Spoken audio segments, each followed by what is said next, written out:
Bonsoir à tous. Merci d'avoir répondu aussi nombreux à notre invitation. Lorsque nous avons été élus en 2008, nous nous étions engagés à faire une évaluation régulière de notre action. C'est pourquoi il nous a paru important d'organiser cette réunion publique à mi-mandat, à la fois pour faire retour sur ce qui a été réalisé et aussi pour vous présenter les projets qui seront mis en œuvre prochainement. Dans nos publications, la vie phlossienne et le trait d'union, nous essayons régulièrement de vous présenter de manière claire et transparente les dossiers de la commune. Différentes réunions thématiques nous ont également permis d'approfondir certains sujets. Vous avez peut-être participé d'ailleurs, on a fait une réunion publique sur le budget, une réunion sur l'implantation du restaurant accueil périscolaire. On a fait également une réunion sur l'assainissement avec la mise en séparatif du centre-bourg, une autre sur l'assainissement autonome dans les villages. On a fait également plusieurs réunions sur la politique enfance-jeunesse. Aujourd'hui, nous vous proposons une réunion plus générale où seront abordés les multiples champs d'activité de la commune. Donc, je vais vous présenter un petit peu le programme qui s'affiche à l'écran de la soirée. Donc, on va essayer, de manière assez synthétique, de vous présenter les principales réalisations qu'on a pu mettre en œuvre sur la période 2008-2011. Donc là, chaque adjoint prendra la parole pour nous dire un petit peu dans les domaines que vous avez à l'écran: l'urbanisme, l'enfance, jeunesse et les ressources humaines, la citoyenneté, l'action sociale, le cadre de vie, l'économie et les finances. Vous aurez un petit aperçu là sur ces différents sujets. Ensuite, on abordera plutôt les projets à venir avec 3 zooms. Un premier pour le restaurant accueil périscolaire, un deuxième sur la chaufferie bois et un troisième sur la station d'épuration. Alors, bon, évidemment, vous devinez bien qu'il y aura d'autres actions que celle-ci. On va essayer de mettre l'accent sur 3 projets un peu plus importants. Ensuite, on vous proposera un temps de débat, à la fois avec des questions écrites et des questions orales. On vous expliquera tout à l'heure. Et on prolongera donc la discussion autour du verre de l'amitié, en essayant de ne pas finir trop tard, parce que certains ont du travail demain matin. Alors, en guise d'ouverture à cette réunion, je souhaiterais élargir mon propos en évoquant la dimension intercommunale qui est désormais au cœur de notre action. Au niveau de la communauté de communes du pays de Pouzauges, la solidarité entre les 13 communes du canton nous permet de bénéficier d'équipements et de services de qualité, que ce soit le centre aquatique, la salle culturelle L'Échiquier, les zones d'activité économique, et bientôt une nouvelle maison intercommunale de l'emploi et de la solidarité qui est en cours de construction, vous l'avez peut-être remarqué, à proximité de l'Échiquier. Par ailleurs, nous avons instauré une relation privilégiée avec nos voisins de Saint-Michel-Mont-Mercure. Ensemble, nous travaillons sur une série de dossiers qui pourraient se matérialiser très concrètement dans les années qui viennent. Je dirais même dans les mois qui viennent pour certains de ces dossiers-là, notamment autour de l'école publique Jacques Perrault, autour de l'avenir médical, le réaménagement foncier autour de la rocade, c'est carrément un des dossiers qu'on travaille ensemble, et puis peut-être à plus long terme, le projet d'une salle polyvalente qui serait commune à Saint-Michel et à la Flosselière. Voilà, si je me permets de parler de ces sujets qui dépassent un petit peu le cadre là, du périmètre communal, c'est que ce soir, on n'aura pas forcément l'occasion de trop en discuter, puisqu'on va avoir une approche plus communale, mais il faut bien avoir conscience qu'aujourd'hui, ce qui se met en place sur notre commune, c'est en lien direct avec les communes qui nous environnent. On n'est pas tout seul, isolé dans notre commune, avec des projets qui ne seraient pas reliés avec ce qui se passe autour de nous.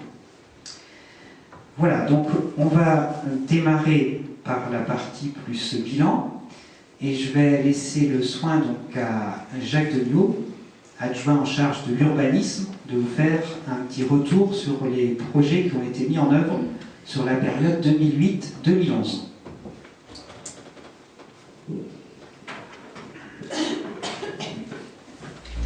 Bonsoir. Alors l'urbanisme comprend la voirie, les lotissements et l'assainissement.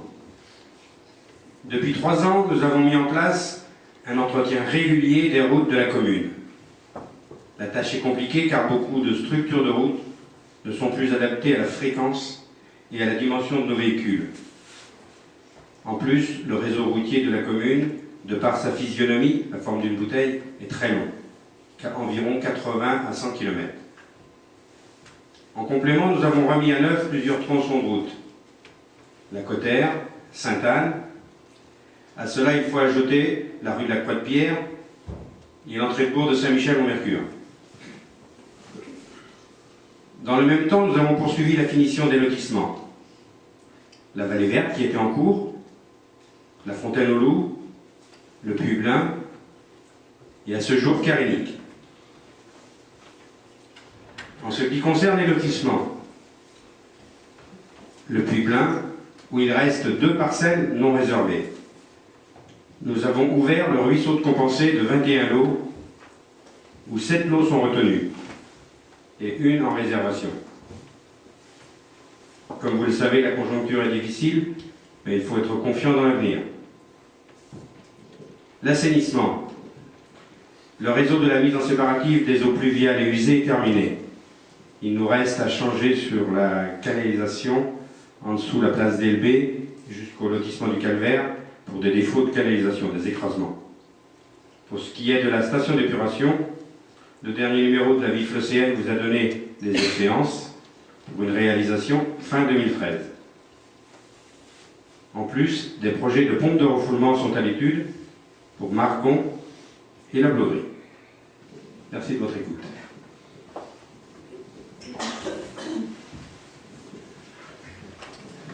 Alors maintenant, on va passer au dossier enfance-jeunesse et ressources humaines. Donc c'est Françoise Amiot, l'adjointe en charge de ces dossiers. Bonsoir à tous. Alors au cours des 3 premières années de mandat, la commission enfance-jeunesse a fait le choix de faire évoluer les services concernant les enfants et les jeunes de 0 à 18 ans. Dans ce contexte, dont différentes réalisations ont été effectuées. On a ouvert la microcrèche en mai 2009, mais là je tiens à préciser que ce projet a été initié dans le précédent mandat. À ce jour, la structure affiche complet et ce service apporte une entière satisfaction aux parents. Dernièrement, nous avons revu le système de financement pour qu'il soit un peu plus équitable pour la collectivité. En deuxième idée, nous avons accompagné les assistantes maternelles et les parents volontaires dans la mise en place d'animations pour les tout-petits. C'est la création des petits pouces, une matinée récréative de jeudi matin. Donc, dans ce contexte-là, on met à disposition un agent de la mairie pour ces temps d'animation. On a revu le projet pédagogique du centre de loisirs, ce qui a entraîné une forme de réorganisation et notamment par rapport à l'accroissement des effectifs, on est amené de plus en plus à faire des animations par tranche d'âge. On a créé un service d'animation jeunesse en focalisant un peu sur la tranche des 11-14 ans parce qu'on avait envie de faire une continuité entre les activités qui se déroulaient au centre de loisirs et le foyer des jeunes. Donc une animatrice a été embauchée pour intervenir auprès de ce public et elle est aussi mise à disposition pour les jeunes du foyer afin de les aider dans la réalisation de leurs projets.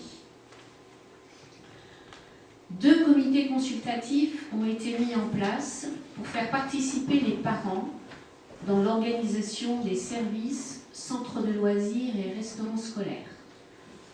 On a à peu près 4 réunions par an. On échange sur des thématiques précises et les parents sont mis à contribution dans les décisions à prendre. Face à l'augmentation des effectifs au niveau de l'école publique Jacques Béraud, nous avons réfléchi à un nouveau mode de gestion de cette école en lien avec la municipalité de Saint-Michel-Mont-Mercure. Des mesures concrètes seront prises dans la deuxième partie de ce mandat. 3 lignes pédibus ont été créées et connaissent à ce jour un vrai succès. Alors moi j'espère que d'autres lignes verront le jour parce que je pense que c'est le véritable moyen pour désengorger les écoles, notamment par rapport au problème de stationnement des voitures. Dans la seconde partie du mandat, nous allons poursuivre tous nos efforts pour que ces services répondent au mieux aux besoins des familles et nous allons favoriser peut-être plus particulièrement les échanges et le soutien aux projets des jeunes sur la commune. Alors, par rapport au dossier des ressources humaines, je voudrais évoquer quelques aspects sur la gestion du personnel.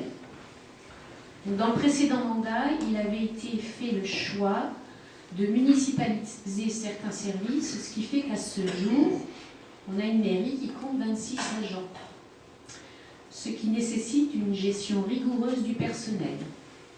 C'est pour cela que nous avons fait les choix suivants. Nous avons réorganisé les services en nommant pour chaque service un responsable. Cet agent a l'entière responsabilité de ses services en termes d'organisation, de proposition de projet et de gestion des autres agents.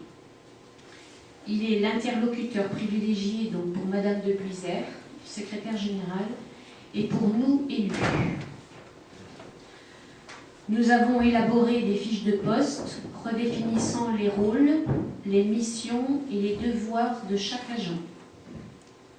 Nous avons mis en place un règlement intérieur et un plan de formation. Dans la deuxième partie du mandat, plusieurs agents seront amenés à se former pour se professionnaliser et pour répondre aux obligations en matière de réglementation par rapport aux normes d'hygiène et de sécurité. Merci Françoise. Donc, troisième partie, la citoyenneté. Donc, cette commission est animée par Jean-Marie Sellier, à qui je passe le micro. Après 3 années de mandat, le bilan de la commission citoyenneté, information, culture peut s'établir ainsi. Pour la citoyenneté, le conseil municipal des enfants, qui est porté par un comité consultatif de 4 personnes, peut-être même 5, si nous arrivons à harmoniser les dates des réunions. Il se réunit avant les rencontres pour préparer, puis vient à la réunion elle-même avec les intéressés le jeudi de 16h30 à 18h. Pour préparer les élections, les élèves des CM1 réfléchissent aux droits de l'enfant, et notamment le droit de s'exprimer devant les adultes, qui nous amène à l'élection du CME. Chaque élu s'engage pour 2 années de mandat. Les réalisations, la première année, une rencontre des CM autour du patrimoine du bourg. La deuxième année, l'aménagement du site de tri sélectif du Moulin-Brochet, site qui n'est pas toujours respecté par les adultes. Puis enfin, l'an passé, l'aménagement du jardin de la bibliothèque. Pour réaliser ce qui a été fait, des aides financières ont été nécessaires. On a demandé donc des aides aux TOM et à la commune. Nous essayons de rendre les enfants partenaires et réalisateurs des projets choisis. Les associations, elles sont au nombre de 42 sur la commune. Lorsqu'un groupe veut créer une association, nous l'accompagnons dans sa démarche. C'est le rôle de Nadège. Nous avons bâti une fiche de liaison entre la commune et chacune des associations. Celle-ci mentionne les avantages fournis par la commune, locaux, matériels, une fête lucrative annuelle avec salle gratuite. Nous demandons en échange de respecter un certain nombre d'objectifs. Le respect de la législation en vigueur, les heures de fermeture des salles, la remise en ordre de la salle et surtout favoriser les commerçants de la commune dans leurs achats. Tous les ans, les associations sont invitées à une réunion pour débattre de sujets généraux. L'an dernier, c'était l'interdiction de vente d'alcool aux mineurs avec la participation de la municipalité de Loupert. Cette année, la présentation de budget pour la demande de subventions. Tous les 2 ans, les nouveaux arrivants sont invités à une courte fête où leur est présentée la municipalité, la vie de la commune et notamment les associations existantes. L'information, c'est d'abord la vie phocéenne. Comme son nom l'indique, elle relate la vie de la commune. Dans le premier numéro, c'était assez succinct. Le numéro 13, qui est paru il y a peu de temps, était beaucoup plus épais. Parmi les articles, nous abordons les projets de la municipalité, le résumé des décisions du conseil municipal, les créations d'entreprises, l'agenda, des avis divers, etc. L'objectif étant d'apporter à chacun les informations les concernant. Les retours que nous en avons montrent que les articles sont lus. Il en paraît 3 par an, en avril, en juin, en septembre. Le 4e trimestre, c'est le trait d'union, qui se poursuit depuis plusieurs années. Une revue plus générale qui fait le bilan annuel des commissions municipales, des associations et des différents services de la commune et de la communauté de communes. Il est financé pour une partie importante par la publicité. Ces revues sont distribuées par des bénévoles, qu'ils soient remerciés pour le service rendu. Enfin, la culture. Nous avons la chance qu'il y ait sur la Flocelière plusieurs associations à but culturel. La Boulite, les Amis du Château, la Maison de la Vie Rurale, la Bibliothèque, les Amis de Margon, etc. La municipalité a choisi de soutenir leurs actions et dernièrement, la commune a été partenaire de la soirée sur Jacques Verron.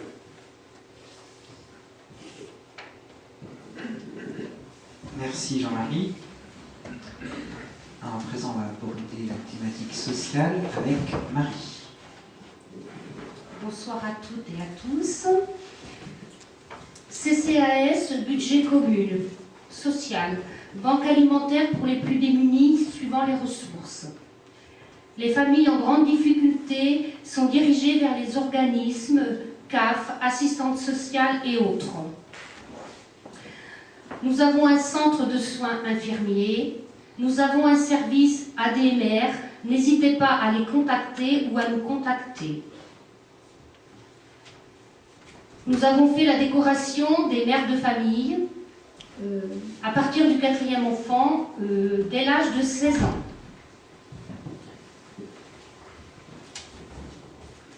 Action sociale, le budget EHPAD Notre-Dame de Lorette.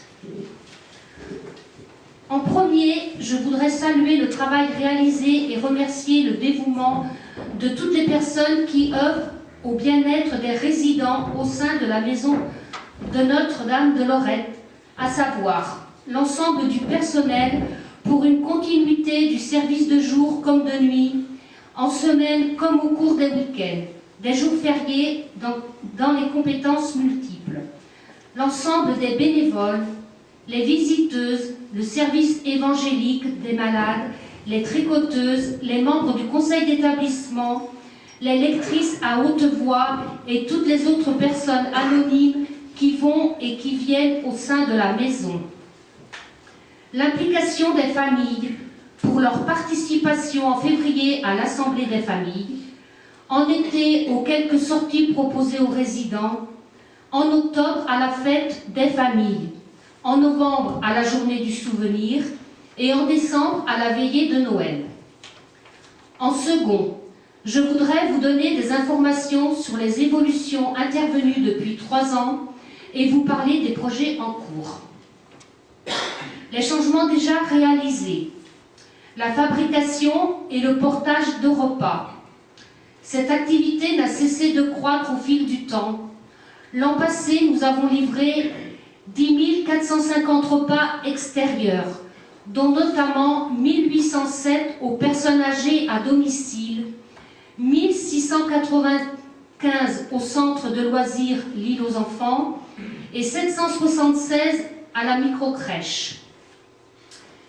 L'acquisition d'un véhicule par le CCAS fut rendue nécessaire pour assurer la livraison de ces repas dans des conditions d'hygiène et de température optimum. Le dossier unique d'inscription mis en place par le CLIC. Pour rappel, le CLIC, Centre local d'information et de coordination gérontologique, s'adresse aux personnes de plus de 60 ans et à leur entourage. C'est un lieu unique pour vous informer et vous orienter vers les services d'aide et de soins à domicile ou en établissement existant près de chez vous. À ce titre, le CLIC a constitué un dossier unique d'inscription pour l'entrée en établissement pour toutes les structures des cantons de Pouzauges, Chantonnay et de la Châtaigneraie. Ce document vous est conseillé pour faciliter vos démarches et donc les inscriptions, pour limiter vos déplacements et pour mettre en œuvre des plans d'aide dans l'attente qu'une place se libère. Les familles gardent toujours le choix de l'établissement d'accueil et peuvent toujours refuser les solutions proposées. L'acquisition des locaux d'hébergement rue de Lorette. Cet achat permet de réduire nos charges annuelles de fonctionnement, moins 7 000 €, et va surtout permettre la réhabilitation de ces locaux au cours de l'année à venir. Le reconventionnement de l'établissement au titre de l'EHPAD. À cet effet, le 9 décembre dernier, nous avons accueilli en présence des membres du CCAS et du conseil d'établissement nos 2 organismes de tutelle, à savoir le Conseil général pour le versement de l'aide sociale aux personnes nécessiteuses et de l'APA, aide personnalisée d'autonomie. Les services de l'ARS, Agence régionale de la santé, pour le versement de la dotation soins. Cette rencontre nous a permis de préciser les spécificités de notre établissement et de négocier les modalités de partenariat pour une seconde période de conventionnement. Cet agrément devrait nous permettre notamment d'accroître nos moyens humains en personnes et pouvoir faire face à l'accroissement de la dépendance des personnes accueillies, d'accroître la dotation financière de ces 2 organismes pour limiter, si possible, l'accroissement du prix de journée de nos résidents. Les projets en cours. La construction de nouvelles cuisines avec ses dépendances pour répondre aux normes d'hygiène des services vétérinaires. La construction d'un pôle de soins avec des lieux différenciés et spécifiques, locaux de consultation, pharmacie sécurisée, bureaux. La construction d'une salle commune de vie pour la personne désorientée et l'aménagement d'un PASA, pôle d'activité et de soins adapté pour une quinzaine de résidents. Des aménagements internes, restauration de 6 chambres, modification de l'entrée des ambulances avec l'adjonction d'un nouvel ascenseur. L'acquisition et la mise en fonctionnement d'un groupe électrogène afin d'être autonome en cas d'intempérie. Le raccordement à la chaufferie bois afin de limiter les dépenses dans ce domaine. Des travaux permanents de mise aux normes. À cet effet, une commission spécifique de suivi des travaux travaux a été constituée au sein du CCAS. Elle a déjà travaillé sur ce sujet avec l'architecte et sera régulièrement associée aux diverses rencontres nécessaires. Les premiers plans sont exposés à la maison de retraite. Vous pouvez demander à les consulter. Voici en quelques mots les dernières nouvelles de l'EHPAD Notre-Dame de Lorette. Merci de votre attention. Donc, on va passer maintenant au volet cadre de vie avec Dominique Meunier, l'adjoint en charge de ce dossier. Donc, le cadre de vie, ça contient les bâtiments et les espaces verts, l'environnement. Donc, depuis 2008, sur les bâtiments, l'école publique Jacques Béraud a été le plus gros investissement. Aménagement d'un bureau de direction et d'une salle multimédia dans l'ancienne maison de fonction. Réhabilitation de l'ancienne cantine en 2 salles de classe. Dans la deuxième partie du mandat, d'autres travaux seront à prévoir, notamment après le déménagement du centre de loisirs. Déjà programmée dans le mandat précédent, la restauration complète de la Santa Casa a été réalisée, la réfection de la toiture ainsi que celle de la chapelle de Lorette. C'est a priori une grande réussite à en voir l'augmentation des visites dans ce haut lieu de notre patrimoine phocéen. Divers travaux ont été réalisés aussi sur la salle du Châtelet, du remplacement de tableaux électriques, réfection sanitaire, embellissement de cuisine, aspiration sur la vaisselle. À l'église, la sacristie a été remise à neuf avec la participation du bénévole.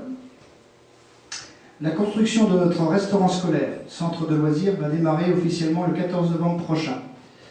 Un équipement très attendu. Le projet de la chaufferie bois est en attente d'un dernier financement. Elle devrait rentrer dans la phase travaux au premier semestre 2012, pour rester prudent. Une plateforme de stockage bois va être construite au dépôt communal. Sur le cimetière, un plan numérisé a été réalisé avec la société OGF pour nous permettre une meilleure gestion. Une procédure de reprise de concession à l'abandon a été lancée. Avec le comité consultatif patrimoine, nous allons essayer d'améliorer l'accueil sur notre cimetière. Nous travaillons maintenant sur son extension puisque l'acquisition des jardins attenants a été réalisée. Les compromis sont signés. À noter que nous accueillerons en 2012 les 9e assises départementales de patrimoine funéraire. Pour l'environnement, nous restons très engagés dans notre démarche plus respectueuse de l'environnement et nous essaierons d'ici la fin du mandat d'aller vers le zéro phyto. De nouveaux outils vont être bientôt à notre disposition. L'Atlas de la biodiversité pour une meilleure connaissance de notre patrimoine environnemental et l'inventaire des zones humides par le diagnostic environnemental réalisé sur tout le territoire. Nous avons effectué en régie le paysagement du lotissement de la Vallée Verte, de la Fontaine aux Loups. L'équipe Espace Vert a été très motivée par ce travail. Nous renouvelerons certainement l'expérience sur le lotissement de Kérénic. De nouveaux espaces verts ont été ouverts. Le jardin de la bibliothèque, comme le précisait Jean-Marie. L'aménagement a été réalisé avec le CME, le Conseil municipal d'enfants. La coulée verte, participation du Club Nature. Et récemment le moulin Brochet en collaboration avec des riverains. L'aménagement est en cours. Nous avons aussi effectué une remise à niveau du matériel roulant. 3 véhicules en 3 ans. Une tondeuse autoportée au printemps 2011. Enfin, le projet d'extension d'atelier municipal n'est pas abandonné, mais comme nous l'avons déjà dit, il faut faire des priorités. Nous espérons une solution pour 2012. Merci.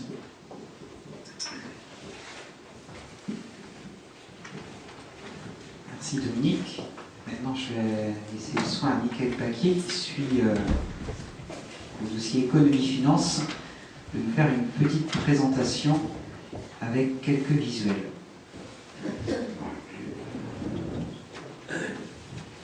Bonsoir. Donc, au niveau des acteurs économiques, depuis 3 ans et demi, on a rencontré la plupart des entreprises, la plupart, ou au moins tous ceux qui nous l'ont demandé au niveau des commerçants et artisans. Donc on est à l'écoute de tout le monde, on essaie d'aider ou au moins de faciliter leurs tâches dans la mesure de notre possible. Et on a plus particulièrement aidé les 5 ateliers, enfin les 5 ateliers relais qu'on a, quand c'est possible. La vie économique à la Fosselière, c'est surtout la zone industrielle de la Bauderie, qui s'agrandit, enfin qui se construit. Alors on est dans ce cas de figure le relais de la communauté de communes, parce que vous savez que le niveau économique, c'est une compétence de la communauté de communes. Donc on est le relais, on facilite l'implantation, et après on suit un petit peu les implantations. Cette zone aujourd'hui, avec les réservations en cours, il ne nous reste que 6 000 m² disponibles dessus. Donc on réfléchit à une nouvelle zone industrielle, avec un agrandissement soit d'un côté, soit de l'autre. Voilà, globalement, malgré quelques temps difficiles, la conjoncture est plutôt bonne en ce moment. La plupart des entreprises vont bien. L'emploi a augmenté. Et on arrive aujourd'hui, notamment avec une entreprise qui est LG Béton, qui arrive à 100 emplois. Donc c'est pas rien. Voilà, on va passer aux finances, où on va aborder 2 sujets. Alors le premier, c'est plus un rappel pour certains, ou une présentation, un éclaircissement, je dirais aussi. Et ça concerne tous les budgets. Alors on a plusieurs types de budgets sur une commune. On a d'abord le budget général, qui se divise en 2 parties. À gauche, vous voyez le fonctionnement, et à droite, l'investissement. À gauche, globalement, la Fosselière, le budget de fonctionnement s'articule autour d'1 500 000 €. Donc vous voyez à droite les 3 principales sources de recettes, qui se répartissent dans les impôts et taxes, environ 40%. La dotation globale de fonctionnement, donc ça c'est le versement de l'État, aussi 40%, et les différents produits des services, qui sont la vente des repas de cantine par exemple, des heures périscolaires, des locations de mobilier, etc., c'est 20%. Globalement, ces recettes, elles augmentent un peu, à part depuis 2 ans la dotation, la DGF, la dotation globale de fonctionnement, qui est gelée. À gauche, on a les dépenses, avec la particularité sur notre commune qui est en accroissement de population, et notamment la jeune population, d'entraîner une hausse constante des besoins, donc en personnel notamment, Françoise l'a dit, et en charges courantes de toutes sortes. Donc le but, c'est de les maîtriser le mieux possible, ce qu'on s'efforce de faire, afin d'arriver, vous le voyez en bas à gauche, à un autofinancement qui se tient autour de 400 000 €. C'est pas facile, loin de là, mais on s'y accroche parce qu'on a besoin, donc pour le reverser sur l'autre partie, qui est l'investissement. Alors l'investissement, là on a mis 1 million d'euros, c'est à peu près la somme de 2011, mais c'est très variable d'une année sur l'autre, selon les investissements qu'on fait. Par exemple, en 2012, il y aura le restaurant scolaire, à lui tout seul, c'est 1,6 million, donc forcément, ça sera plus élevé. La particularité sur la commune au niveau des investissements, c'est que depuis, alors sur 4 exercices, depuis 3 ans et demi, on a financé 3 finitions de lotissement, plus les entrées de bourg. Ça représente presque 1 million d'euros, sur lesquels il y avait pour les lotissements à peine 200 000 € de reliquat, et on a eu à peine 100 000 € d'aide, de subvention pour les entrées de bourg. Donc ces finitions de lotissement ont été financées par le budget général, à 80 à 70% à peu près. Donc quand on fait ça, on ne fait pas autre chose. Voilà, j'espère que vous avez bien compris le budget général. Donc il y a plein d'autres budgets, donc je vais vous les énumérer. Alors, ils ne sont pas tous bien classés, mais il y a une petite erreur, mais c'est pas grave. Il y a des budgets annexes. Alors le premier, c'est le budget assainissement, donc, qui lui est alimenté par vos redevances, enfin, par les redevances. Donc c'est lui qui nous a permis de faire les séparations d'eau usée dans le centre-bourg, par exemple. Et c'est surtout ce budget-là qui financera la future station d'épuration. Et depuis qu'on a été élu, et en règle générale, il n'y a pas de connexion entre ce budget et le budget général. Il y a un budget atelier relais, donc il y a 5 ateliers relais sur la commune. Donc eux, ils se financent avec les loyers des ateliers. Donc il y a eu une part de subvention pour les construire, et aujourd'hui, les loyers couvrent les emprunts. Donc celui-là aussi, il est autonome. Enfin, il est, oui. Le budget supérette, donc c'est donc la supérette utile, c'est la même chose. Le loyer paye l'emprunt. Alors les lotissements, j'ai mis ici celui de Puy-Belin 2.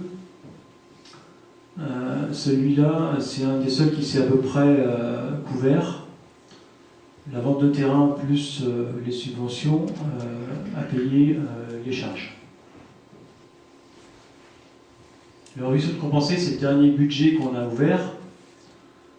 Donc lui, on a même pu le classer dans les autonomes, puisqu'en dehors de la partie assainissement qui a été mise sur le budget assainissement, il est complètement autonome. C'est-à-dire que ce budget-là a fait son emprunt pour financer les travaux, l'achat de terrain et les travaux de viabilisation. C'est les ventes des terrains qui vont le compenser, quoi. Le payer. Ouais, je le fais exprès. Et le dernier qui a toute son importance aussi, qui va être ouvert en décembre ou en janvier, c'est le budget chaufferie bois. Donc il va être financé par des subventions, une bonne partie, et par un emprunt. Et il devra se couvrir par la vente de chaleur. Donc il n'y aura pas d'appel au budget général.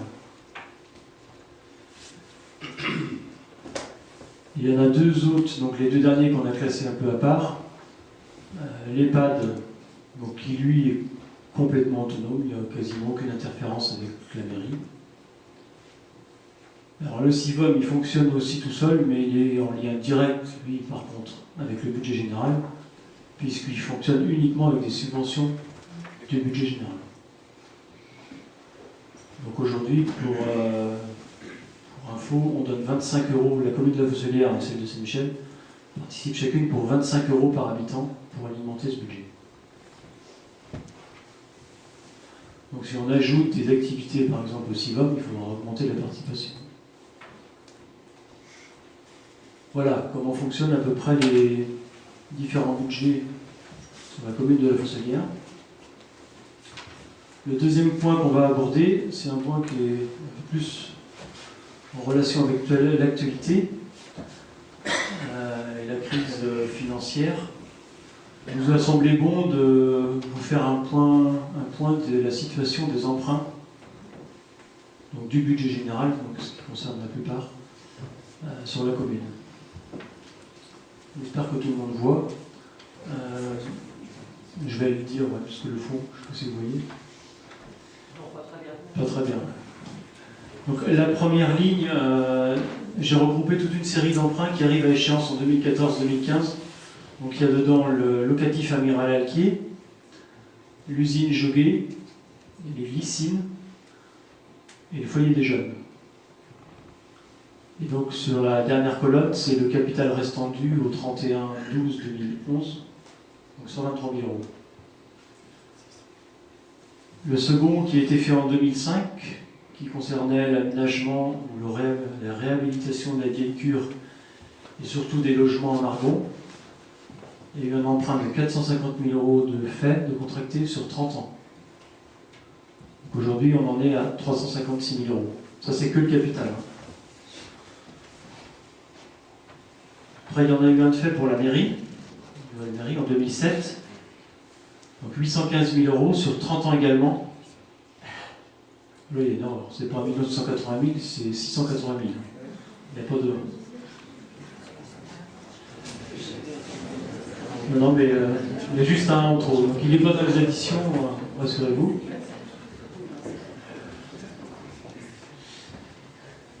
Voilà, ça c'était la situation quand on a été élu. Et on était juste élu qu'on a dû faire un emprunt pour la voirie, qui était prévu mais qui n'avait pas été fait, de 500 000 €. Donc il y avait des travaux en cours dans le bourg. Notamment, donc pour 500 000 € sur 15 ans. Donc voilà, à partir de ce moment-là, on a voulu savoir où on en était et se projeter sur l'avenir. C'est à partir de ce moment-là aussi, on a fait une réunion publique après. Mais on a surtout réfléchi en commission, on s'est rencontré avec M. Ouyou pour voir ce qu'on pourrait investir dans d'ici la fin du mandat et au-delà, un peu au-delà. Alors M. Ouyou, oui, pour ceux qui ne savent pas, c'est un peu notre comptable, c'est le trésorier du Trésor public. C'est lui qui valide tout ce qu'on fait. Et là, on s'est rendu compte que la capacité de la commune à emprunter de nouveau n'était pas extensible à l'infini, forcément. Donc on a ciblé, dans un premier temps, on a parlé au plus pressé. En 2009, on a fait un emprunt pour financer l'agrandissement de l'école publique et la chapelle de Lorette, la rénovation qui était en cours. Mais la majeure partie, c'était l'école publique, donc 300 000 € sur 15 ans. Donc ça nous donne, donc en 2010 on n'a pas emprunté, et on arrive à un encours, donc en fin 2011, à 1 807 000 €. Alors c'est un chiffre qu'on n'a pas l'habitude de ramener au nombre par habitant, nous, mais on l'a fait là pour que ça vous parle un peu plus. Donc par habitant ça fait 745 €. Et la moyenne départementale elle est à 925. C'était fin 2010. Donc voilà, on savait à partir de ces chiffres que l'emprunt au restaurant scolaire, il ne fallait pas qu'il dépasse 1 million €. Et évidemment, le moins possible est le mieux. Donc pourquoi 880 000? En fait, on a fait un emprunt bancaire de 800 000 et on a 80 000 € d'un prêt à 0% de la part de la CAF. Mais l'idée, c'était entre 8 et 900. Donc on passe à une dette par habitant qui sera dans un an au 31/12/2012, 2033 € par habitant. Donc voilà, ça vous donne une idée au-dessus de la moyenne, forcément. On sait qu'on a encore 3 ans où il ne faut quasiment pas emprunter, c'est clair, ou très peu. Il faut attendre que les emprunts de la première ligne, en 2014-2015, se terminent pour dégager un peu de souplesse. Voilà, il n'y a rien d'alarmant, il faut faire attention, c'était prévu. Voilà. S'il y a des questions à la fin, on pourrait y répondre. Merci Mickaël. Vous retrouvez un petit peu des éléments qui avaient été donnés par M. Ouyou il y a un an quand on avait fait la réunion sur le restaurant accueil périscolaire.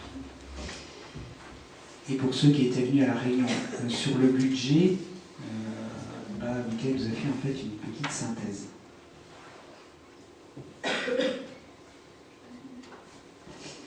Bon, là, ça va être... C'est bon ?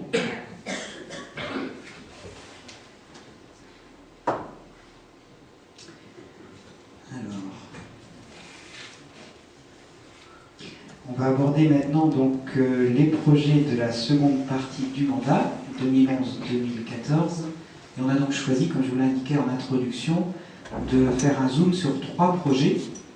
Donc le premier projet, c'est celui du restaurant scolaire accueil périscolaire. Donc en avril 2010, on avait fait une réunion spécifique sur l'implantation de cet équipement.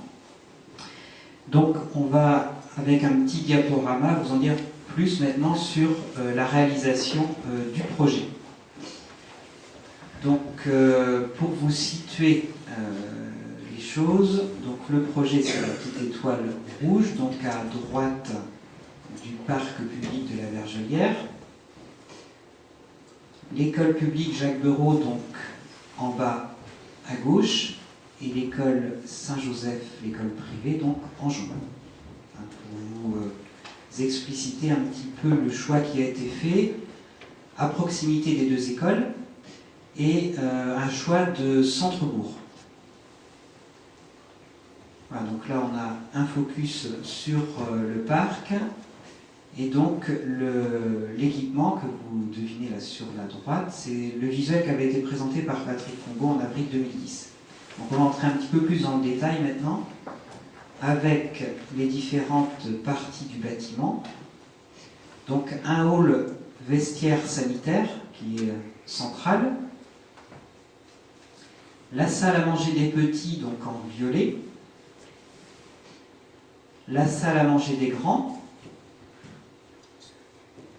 les cuisines, donc qui seront un peu à l'extrémité, et l'accueil périscolaire, puisqu'on a fait le choix d'avoir donc une mutualisation des équipements avec l'accueil périscolaire qui est aujourd'hui donc au fond du site de l'école Jacques Béraud et qui serait donc ici dans l'ensemble restaurant accueil périscolaire et en vert donc au fond l'espace récréatif.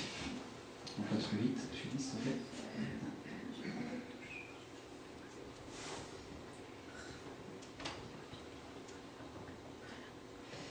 Voilà, donc un accès, enfin, on va voir un petit peu sur les autres visuels, qui sera aussi facilité sur ce qui va rester du parc en espace, je dirais, plus vert.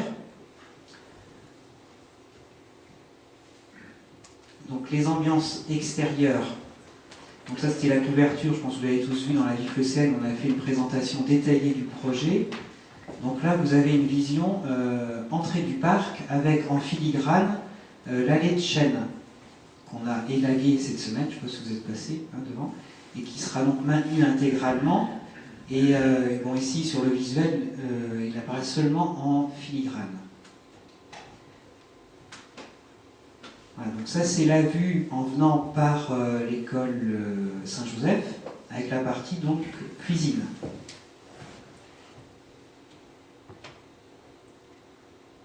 La vue arrière, avec l'espace récréatif. Et là, vous avez une vue un petit peu du fond du parc, avec l'allée de chêne qu'on devine aussi. Elle est un petit peu masquée pour que vous puissiez mieux repérer les différentes parties du bâtiment. Donc, vous avez au fond, à droite, la rue du Père d'Alain. Donc, la partie en arrondi avec bardage bois, qui sera donc la salle de restauration des petits. Et puis l'accueil périscolaire, donc sur votre gauche, avec une couverture en zinc. Vous voyez là, pardon,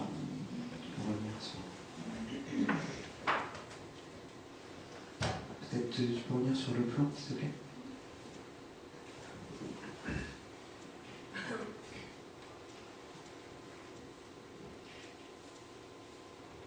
Voilà, donc les différents espaces que vous avez peut-être pu, qui sont détaillés dans la Vifleucène, je pense que vous avez tous pris le soin de lire le dossier, avec donc l'espace central qui sera commun aux différents services, ici, et qui pourra aussi être un lieu, bon, surtout à cette saison, où les enfants pourront rester. Ce n'est pas seulement un lieu de passage, c'est aussi un lieu de vie pour l'équipement. Donc le montage financier, on a parlé d'un emprunt donc à 880 000 €, et Michael l'a dit, un coût total qui se monte à 1 600 000 €, c'est dans la Vifleucène également, je pense que vous avez vu cette présentation, avec 30% de subvention. Donc on a aujourd'hui les accords définitifs de toutes les subventions. Donc celle de l'État, la DETR, 150 000 €. Le Fonds régional de solidarité communale, 100 000 €, donc ça c'est la région Pays de la Loire. Le Conseil général de la Vendée, donc avec 52 500 € le contrat environnement rural. Et la PMI, protection maternelle et infantile, à 40 000 €. La caisse d'allocation familiale à 55 200 €. La communauté de communes du pays de Couzauges, avec un fonds de concours à 50 000 €. Et la seule réponse qui nous manque aujourd'hui, c'est le FEADER, Fonds européen agricole pour le développement rural. On a fait une demande à 50 000 €, mais il fallait que le marché soit engagé, contrairement aux autres subventions, où il ne faut pas que le chantier soit commencé avant que la subvention, on ait la réponse à la demande de subvention. Le FEADER, c'est un petit peu différent, il faut que le chantier soit enclenché pour qu'ils étudient le dossier.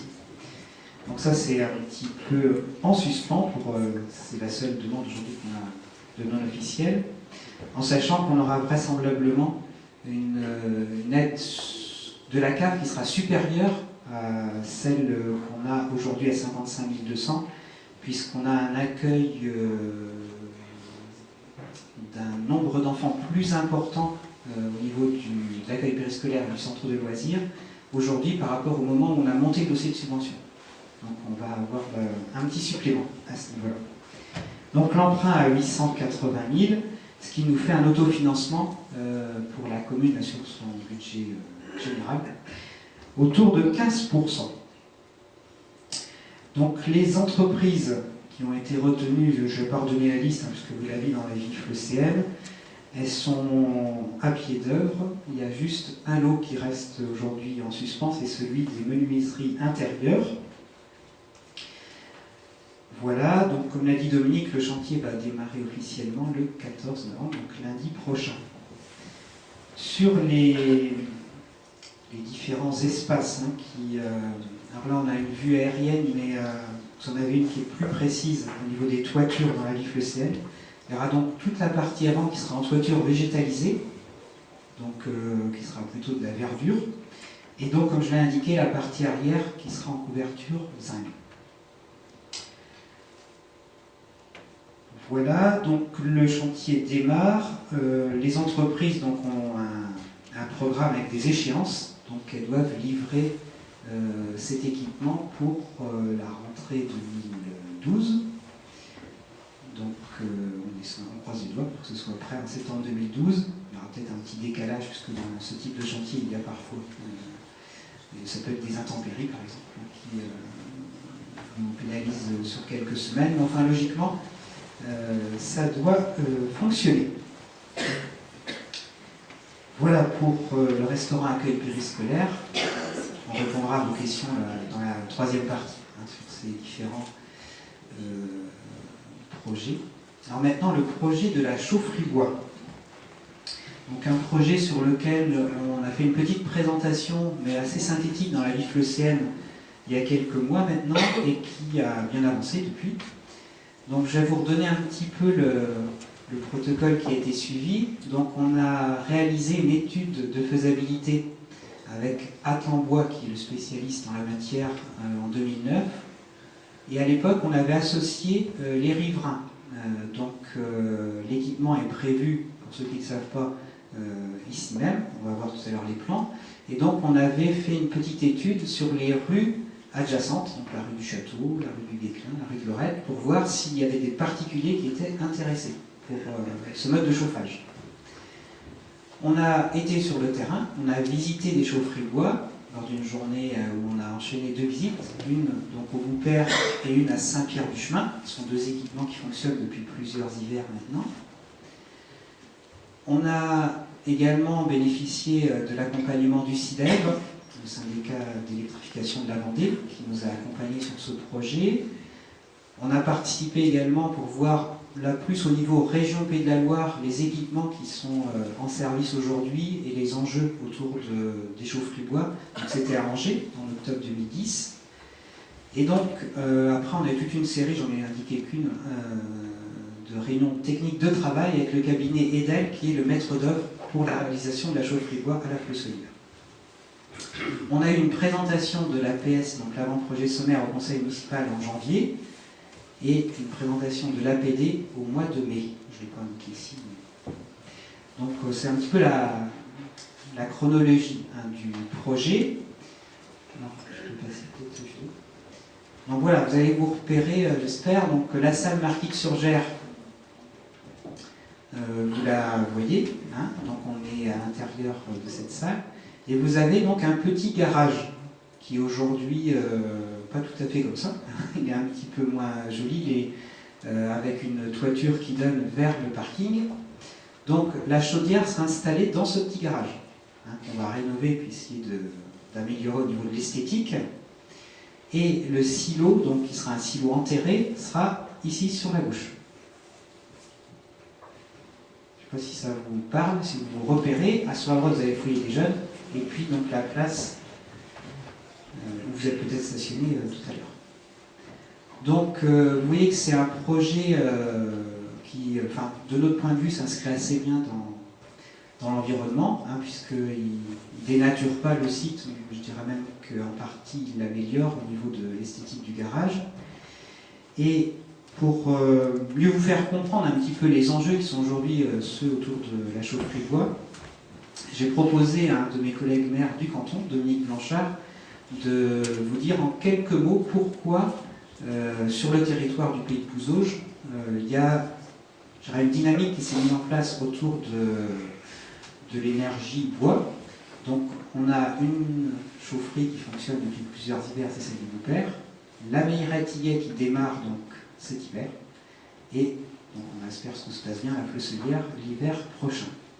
Donc Dominique, merci d'avoir répondu à cette sollicitation, et donc je te laisse exprimer un petit peu un retour d'expérience. Je pensais que ça pourrait être intéressant que vous ayez ce retour d'expérience-là, celui du Boupère. Merci.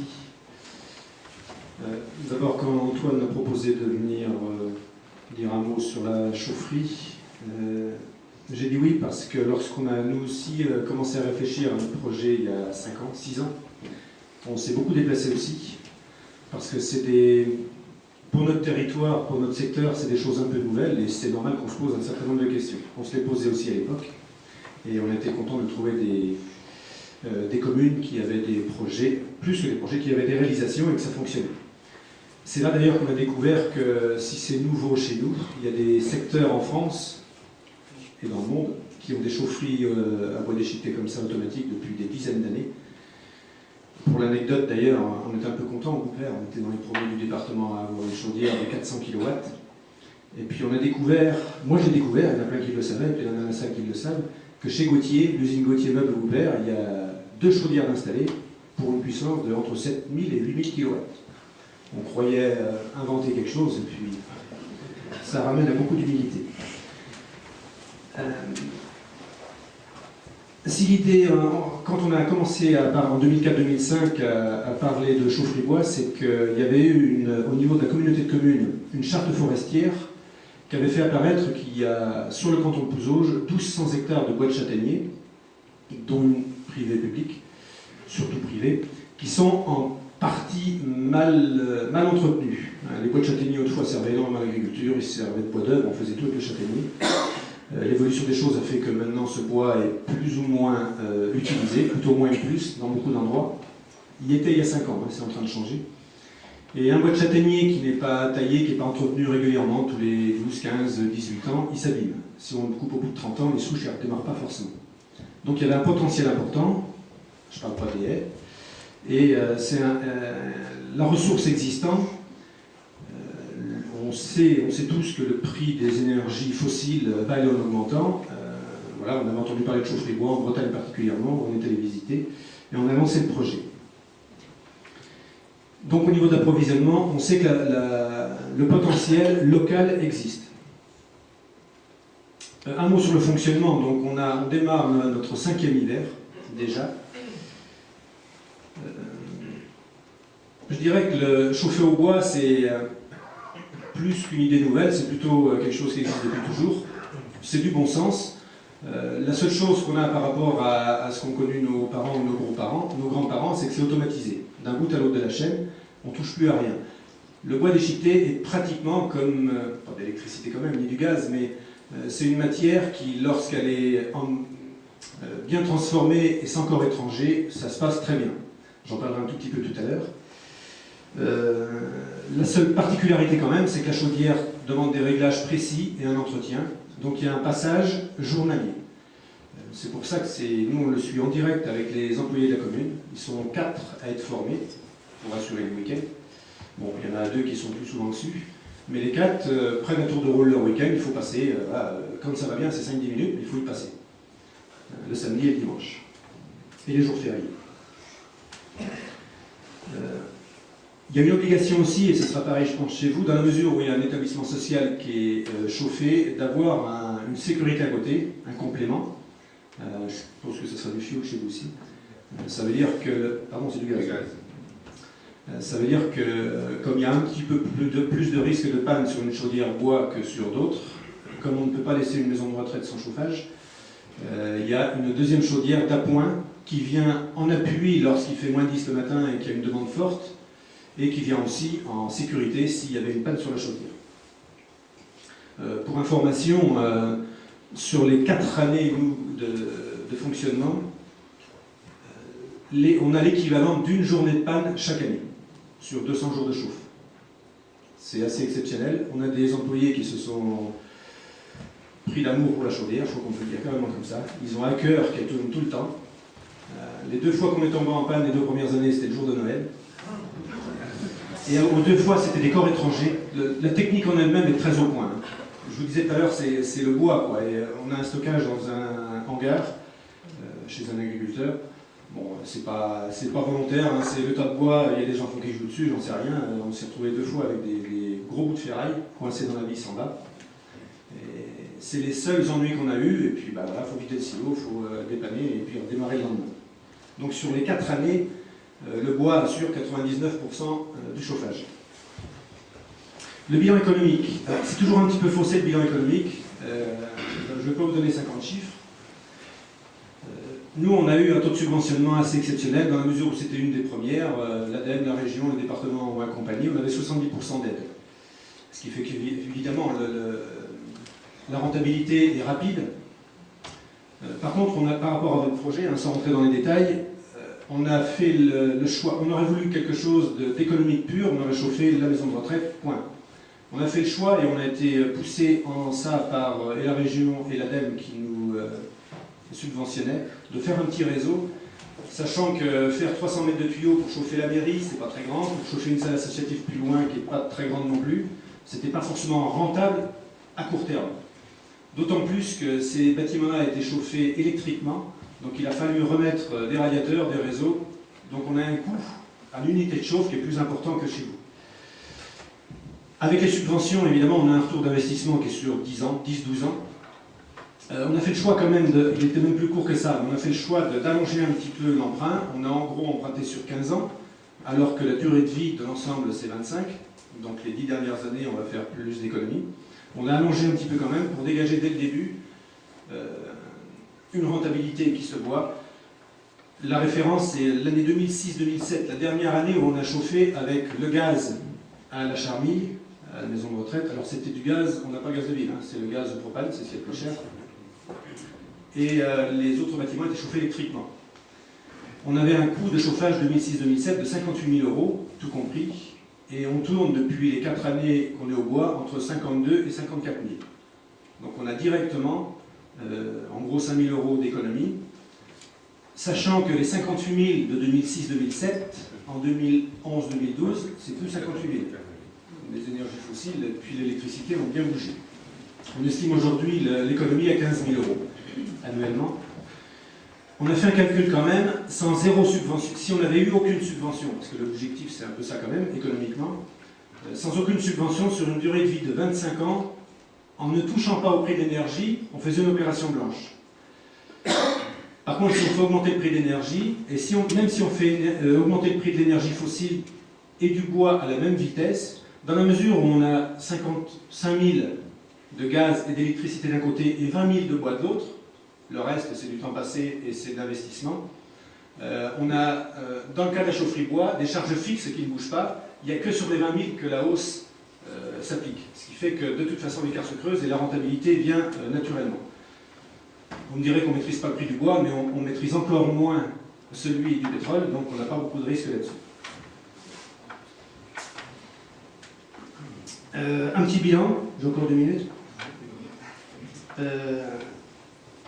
Un des éléments de réussite, c'est l'implication du personnel. Et ça, on a eu une grande chance, parce que quand on a démarré, nous aussi, en 2005-2006, on est allé faire des visites, on a emmené le personnel communal, on a emmené les responsables d'associations, les voisins, qui s'inquiétaient de cheminer de 10 ou 12 mètres devant chez eux. Et c'est vrai que l'implication des employés communaux, c'est vraiment la base. Et les employés communaux, dans toutes les communes, sont capables. On ne nous a pas beaucoup cru au départ. C'était les grosses structures qui ont des chaufferies passent toujours par des entreprises, quand même de service.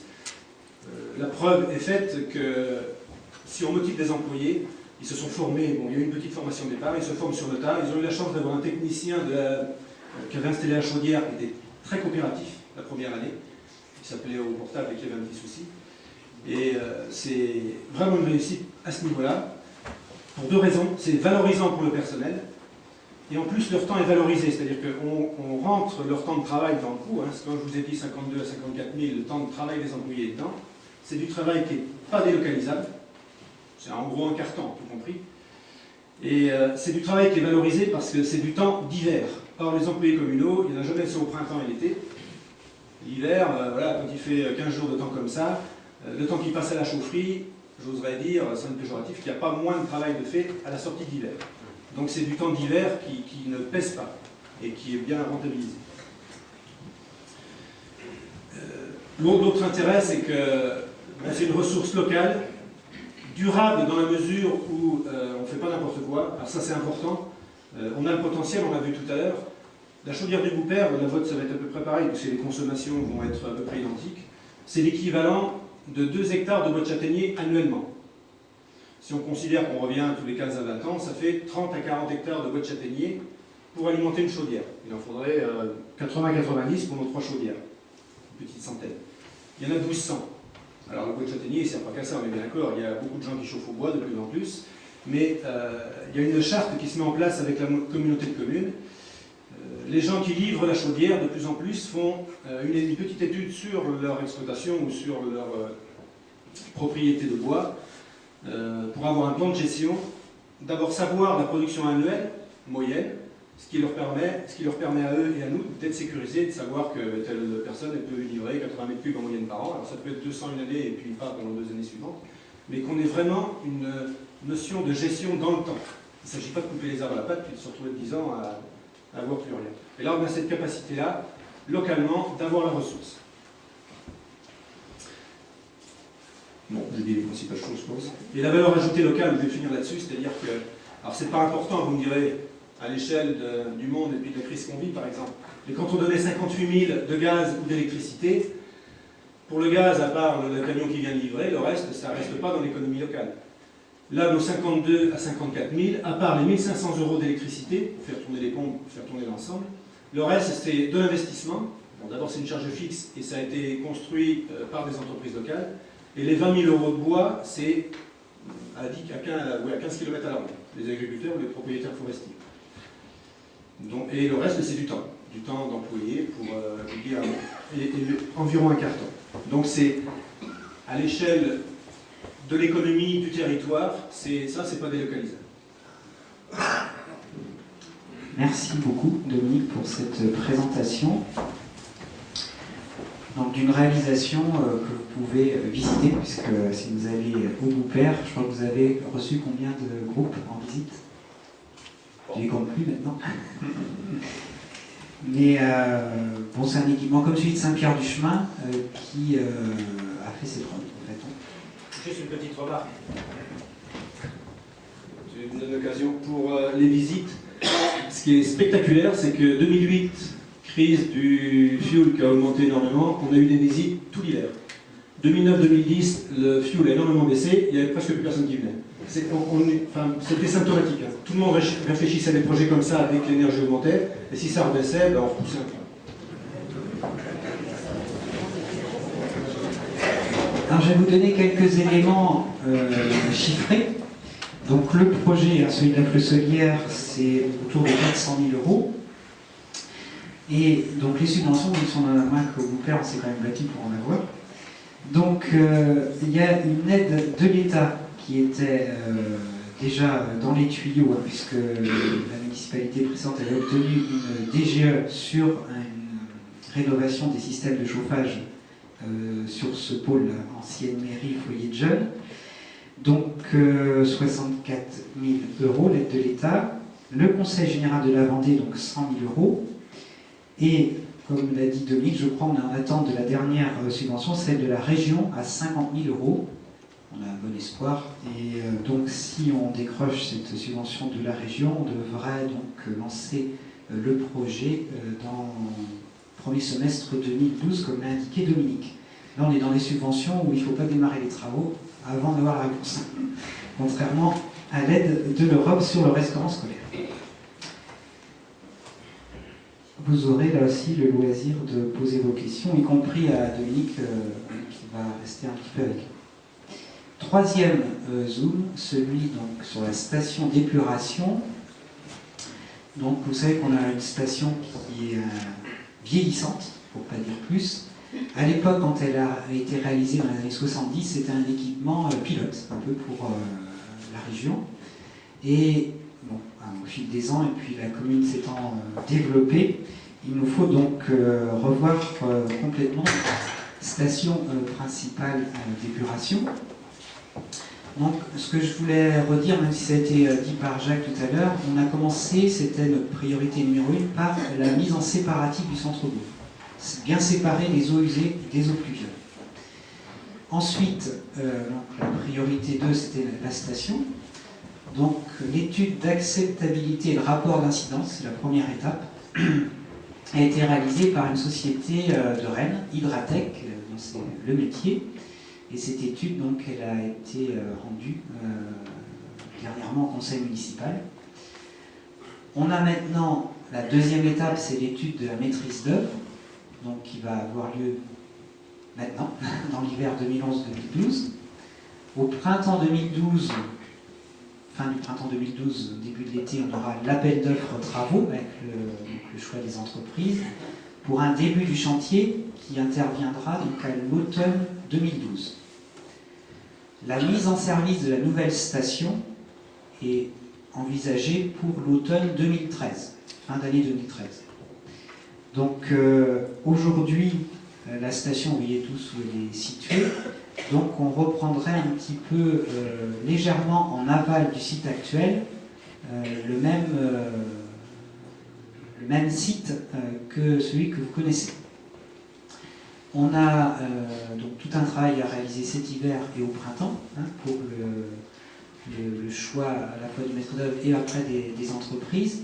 On a là aussi, comme pour la chaufferie bois, été visiter des réalisations.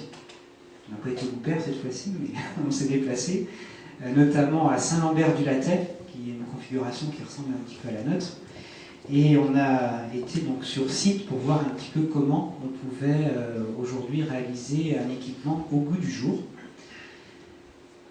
On sera sur un budget, donc comme l'a expliqué Michael, sur le budget assainissement, un budget d'investissement relativement important, plus d'1 million d'euros vraisemblablement, avec là aussi des subventions à la fois du département et de l'agence de l'eau.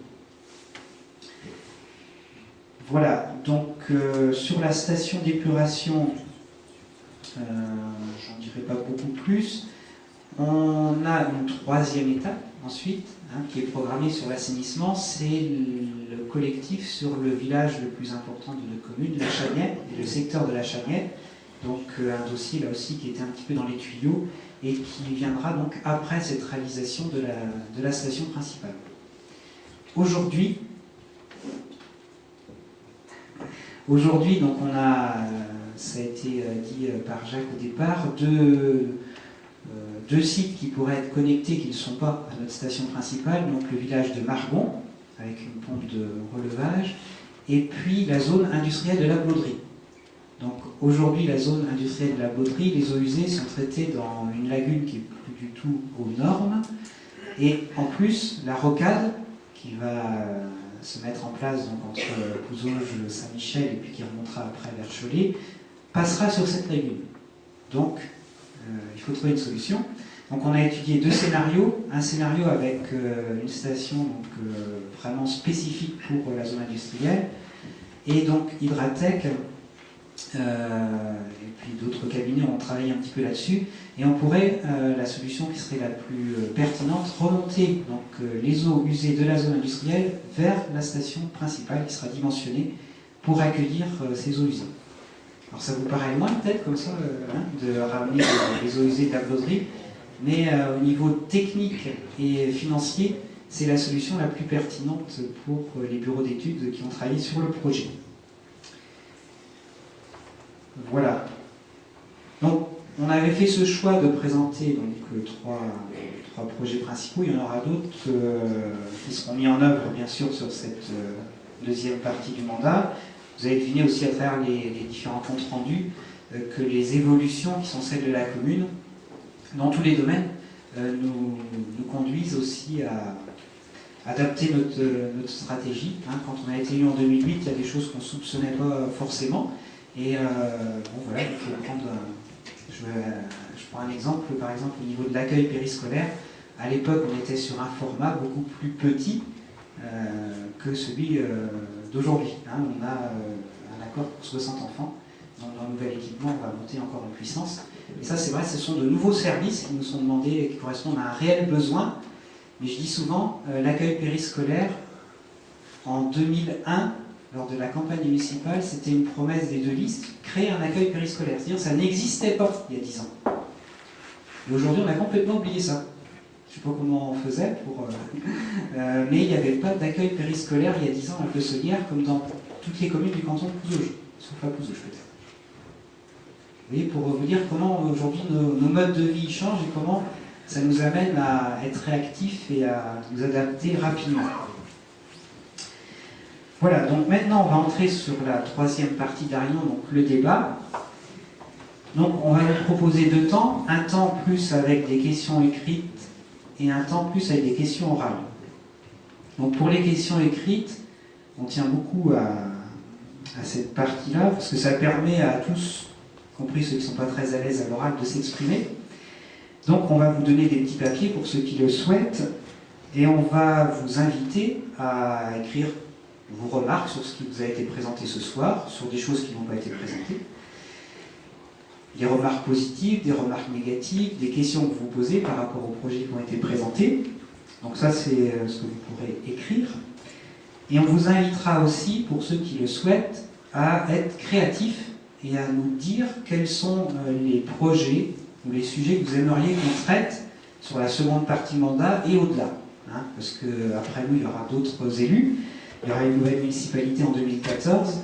Et essayez de vous projeter, dire moi voilà à la Plesselière ce que j'aimerais bien voir mis en place, dans aussi les manières de gouverner, dans les projets qui peuvent être réalisés. Donc vous voyez bien, c'est 2 choses différentes, une plutôt sur les questions, les remarques que vous posez, puis une où vous vous lâchez, vous pouvez aussi écrire vos rêves un petit peu pour la commune. Vous pouvez vous exprimer très librement. On essaiera de vous répondre au mieux. Donc, je redonne le cadre. Je ne l'ai pas fait en début de réunion, je le fais maintenant. On suit un petit peu depuis qu'on est élu. Donc, je le redis, la parole est libre, c'est-à-dire que ce soit à l'écrit ou à l'oral, vous allez pouvoir dire ce soir ce que vous voulez. Un homme, une voix, c'est-à-dire qu'on soit élu, qu'on ne soit pas élu, qu'on soit ouvrier, chef d'entreprise, on peut s'exprimer de la même manière, et ce que je dirais, ça aura la même valeur. Et ce que je dis toujours aussi quand on est sur cette partie débat, une critique, une proposition. Et vous avez tout à fait le droit d'apporter une critique ou un avis négatif sur tel ou tel aspect, mais vous vous obligez, c'est un travail, je crois, qui est vraiment essentiel, à faire une proposition derrière. Voilà, et tout ça, ça fonctionne si tous les participants de la réunion ce soir se respectent. Ça, je compte sur vous là-dessus. Donc, il est 21h55. On va vous laisser 10 minutes, un quart d'heure pour écrire ce que vous allez écrire, pour discuter entre vous. Et on fait remonter un peu, après 10 minutes, un quart d'heure, les billets à la table. Et on essaiera donc de vous apporter les réponses à ce que vous allez nous écrire. Et puis donc après, on passera sur la partie plus questions orales. Voilà. Donc on va passer, vous n'hésitez pas à lever la main si vous voulez des papiers, mais il y en a pour tout le monde.